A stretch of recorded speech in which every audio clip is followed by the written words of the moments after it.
অসাংবিধানিক কাম কৰিছে বিজেপিয়ে। বিজেপি চৰকাৰৰ বিৰুদ্ধে সংবিধানৰ অনুচ্ছেদ 29 উলংঘা কৰাৰ অভিযোগ আৰু সংবিধানে দিছে হিজাব পৰিধান কৰাৰ অধিকাৰ।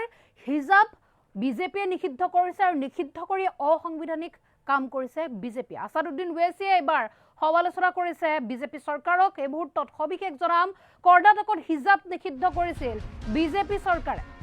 সংবিধানে দিছে হিজাব পিন্ধাৰ অধিকাৰ আৰু হিজাব পিন্ধাৰ অধিকাৰ নিষিদ্ধ কৰি অসাংবিধানিক কাম কৰিছে বিজেপিয়ে। বিজেপি চৰকাৰৰ বিৰুদ্ধে সংবিধানৰ অনুচ্ছেদ 29 উলংঘা কৰাৰ অভিযোগ। সংবিধানে দিছে হিজাব পিন্ধাৰ অধিকাৰ। আসাদুদ্দিন ওৱেইছি এবাৰ হিজাব পিন্ধাক লৈ উঠিছে গৰজি। কৰ্ণাটকত হিজাব নিষিদ্ধ কৰিছিল বিজেপি চৰকাৰে। হিজাব নিষিদ্ধ কৰাক লৈ গৰজি উঠিল আসাদুদ্দিন ওৱেইছি। হিজাব নিষিদ্ধ কৰাক লৈ আসাদুদ্দিন ওৱেইছি গৰজি উঠিছে। পুনৰবাৰ উল্লেখ কৰিছো বিজেপি চৰকাৰক সমালোচনা যে বিজেপি চৰকাৰে অসাংবিধানিক কাম কৰিছে হিজাব নিষিদ্ধ কৰি। বিজেপি চৰকাৰৰ বিৰুদ্ধে সংবিধানৰ অনুচ্ছেদ 29 উলংঘা কৰাৰ অভিযোগ আৰু সংবিধানে দিছে হিজাব পিন্ধাৰ অধিকাৰ। কৰ্ণাটকত হিজাব নিষিদ্ধ কৰিছিল বিজেপি চৰকাৰে। তাকে লৈ এতিয়া গৰজি উঠিছে আসাদুদ্দিন ওৱেইছি। এই মুহূৰ্তত আসাদুদ্দিন ওৱেইছিৰ মন্তব্য শুনাই ল'ব বিচাৰিছো। उनको टाइम दीजिए कि हिजाब बैन अनकॉन्स्टिट्यूशनल है जो बीजेपी की सरकार ने किया था। वो आर्टिकल 29 राइट टू कल्चर का ब्लेटेंट वायलेशन है, ग्रॉस वायलेशन है। ये हम शुरू से कह रहे हैं। कोई क्या कहता है नहीं कहता हमको मतलब है। हमारा कंसिस्टेंट स्टैंड ये है कि राइट टू कल्चर एक अनफेटेड फंडामेंटल राइट है संविधान में और मुझे उसका प्रोटेक्शन हासिल है। वो अनकॉन्स्टिट्यूशनल है, उस बैन को जाना चाहिए। सुप्रीम कोर्ट में भी जब ये 2 जजेस बेंच के पास गया तो 2 जजेस ने डिफरिंग ओपिनियन दिया और एक फेवर में जो जजमेंट आया तो उन्होंने यही बात कही है। और आप कैसे रोकेंगे किसी को कपड़ा क्या पहने? मैं जो शुरू से बोल रहा हूं उनको बोलने की क्या जरूरत है? जो संविधान पर हल ओत लिए हैं उनको संविधान का पास लिहाज रखना चाहिए। नहीं, अभी तो हनीमून पीरियड चल रहा है। इब्तिदाई इश्क देखिए आगे होता है क्या? अभी छोड़िए ना, इतने जल्दी उन लोगों को आप क्यों बोलेंगे? अभी तो अब शुरुआत हुई है उन लोगों की, अभी तो आगे जाना है। थोड़ा टाइम दीजिए उन लोगों को, उसके बाद फिर ये सब सवालात आपके वाजबी हैं। जनता देखेगी, मगर अभी इतनी जल्दी क्यों? नई सरकार बनी है, उनको टाइम दीजिए। ये जो न्यू पार्लियामेंट बिल्डिंग है और ये बोलूँगा कि जो भारत का संविधान बन गया था और भारत के संविधान बनने के बाद उस किताब पर बड़े बड़े लोगों ने साइन की, जिसको हम अंग्रेजी में कहते हैं हमारे फोर फादर्स। उस संविधान की किताब में भारत की हिस्ट्री में जो लोगों ने बड़ा रोल अदा किया उन सब की फ़ोटो है, जिसमें राम सीता की भी है, गौतम बुद्ध की है, महावीर की भी है, गुरु नानक जी की है, और उसमें बादशाह अकबर की भी है, झांसी रानी की भी है और टीपू सुल्तान रहमतुल्लाह अलैह की भी है।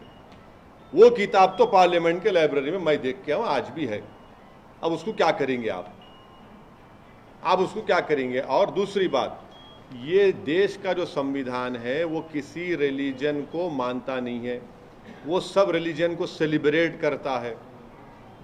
और अगर बीजेपी इस देश को 1 नेशन 1 रिलीजन 1 कल्चर 1 लैंग्वेज के लाइन पर लेके जा रही है तो फिर ये तो आप उन लोगों को धोखा दे रहे हैं जिन्होंने इस देश की आज़ादी में अपनी जानों को कुर्बान किया था। बाबा साहब अम्बेडकर ने जब संविधान में बात की थी लिबर्टी, इक्वालिटी, फ्रेटर्निटी, जस्टिस, ये प्रियम्बल क्या है? ये इसको समझने की जरूरत है कि हिजाब সংবিধানে হিজাব পিন্ধাৰ অধিকাৰ দিছে বুলি এবাৰ ক'লে আসাদুদ্দিন ওৱেইছি। কৰ্ণাটকত হিজাব বিজেপিয়ে নিষিদ্ধ কৰিছিল আৰু বিজেপিয়ে অসাংবিধানিক কাম কৰিছে। বিজেপিৰ ওপৰত সংবিধান উলংঘা কৰাৰ অভিযোগ। হিজাব নিষিদ্ধ কৰি অসাংবিধানিক কাম কৰিছে বিজেপি। আসাদুদ্দিন ওৱেইছিৰ পুনৰবাৰ গৰজি উঠিছে হিজাব পৰিধান কৰাক লৈ বিজেপি চৰকাৰৰ বিৰুদ্ধে সংবিধানৰ অনুচ্ছেদ 29 উলংঘা কৰাৰ অভিযোগ। পুনৰবাৰ আসাদুদ্দিন ওৱেইছিৰ মন্তব্য এই মুহূৰ্তত। जब ये टू के हिजाब बैन अनकॉन्स्टिट्यूशनल है जो बीजेपी की सरकार ने किया था, वो आर्टिकल 29 राइट टू कल्चर का ब्लेटेंट वायलेशन है, ग्रॉस वायलेशन है। ये हम शुरू से कह रहे हैं। कोई क्या कहता है नहीं कहता हमको मतलब ये, हमारा कंसिस्टेंट स्टैंड ये है कि राइट टू कल्चर एक अनफेटेड फंडामेंटल राइट है संविधान में, और मुझे उसका प्रोटेक्शन हासिल है। वो अनकॉन्स्टिट्यूशनल है, उस बैन को जाना चाहिए।